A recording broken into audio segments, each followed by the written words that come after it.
Hey everyone, so to get straight into it, I wanted to share my thoughts on ESO lately. I feel like ESO has been in a pretty rough state for the past couple of years. Year after year we receive a new system or class or whatever, a trial and a couple of dungeons with unexciting and unoriginal item sets for rewards. Frankly, the content and the content structure has been extremely predictable and, at least to me, quite stale. Moving forward, ZOS has noted that they're looking to shift up the content structure, which we haven't really seen in full effect yet.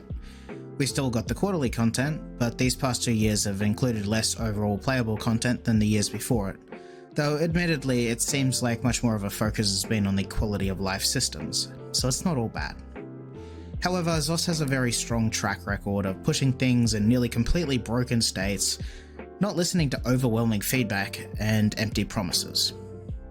While I understand that the leadership has recently swapped around a bit and Matt Fyrour is now gone, I'm still seeing the same mistakes being made. Just look at the Writhing Wall event. During Quarter 2, we received subclassing, which allows us to drop up to 2 skill lines for skill lines of up to 2 other classes. I'll say it right now, I like subclassing and I'm not one of the people saying, oh, I think it was a mistake and it should be rolled back. I'm not like that at all. I think that subclassing is a great way of creating new builds, and it's a strong tool. However, since the release, there's been a distinct lack of balancing past nerfing the things that were overperforming. There's so many abilities that need to be buffed or reworked, and none of that is being done. I think the culprit being that most of the combat resources are currently being diverted towards PvP. Now, I think it's only fair that PvP gets some new content and fixes, since it's been years of nothing but issues and attempts at subsistence with the PvP modes. But with the focus being on PvP at the moment, the PvE side of the game is starting to rot due to the meta being still primarily Herald of the Tome and Assassination builds. Every single group you go into is just the same build over and over. To be frank, I'm finding it very difficult to log into the game right now, and have been for a very long time. This doesn't mean I'm quitting, because I still care enough to make forums posts every patch and occasional videos, but I'm struggling to enjoy the stagnant combat that is just the same every single patch. I want to talk about the combat in relation to the game I'm spending most of my time playing now, retail World of Warcraft. I think the most important thing I could compare in ESO versus World of Warcraft that makes me most excited to play it is that every single specialization in World of Warcraft has a unique rotation and talent tree that modifies its abilities and how they interact with each other. This is what ESO doesn't have. Sure, you can mix and match nearly every ability in the game on your skill bars when playing ESO, but you'll notice that everyone, when optimizing damage, tends to drop abilities that deal less damage than other ones, funneling everyone into the same or very similar builds minus a couple of varieties. Most optimized playstyles revolve around laying down most of your AoE dots and maintaining them while alternating between your spammable and your delayed burst damage or payoff skill. There is no defined rotation for any build at all, just a priority order for everything. I think this is what ESO is really missing.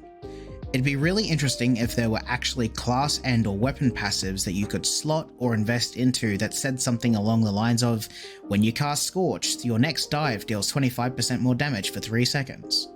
This is the kind of effect that actually creates a unique rotation, because instead of just laying down the highest damage dots in the game and spamming your spammable, you can think, maybe I should hit dive immediately after casting Scorch to utilize this passive. You can apply similar thinking to other types of skills as well. I think this would be the most effectively implemented through updating the skill trees themselves, or reworking the blue champion point tree.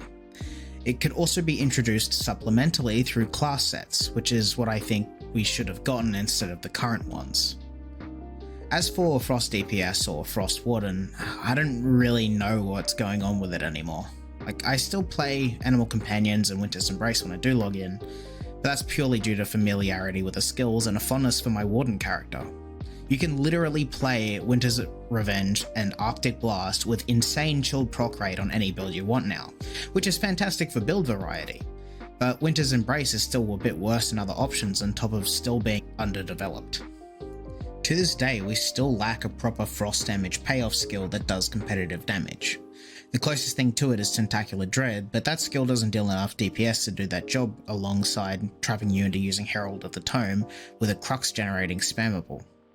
And we're still sitting on a tank weapon and 2 skills in Winter's Embrace that should have their morphs compressed and 1 morph freed up for damage.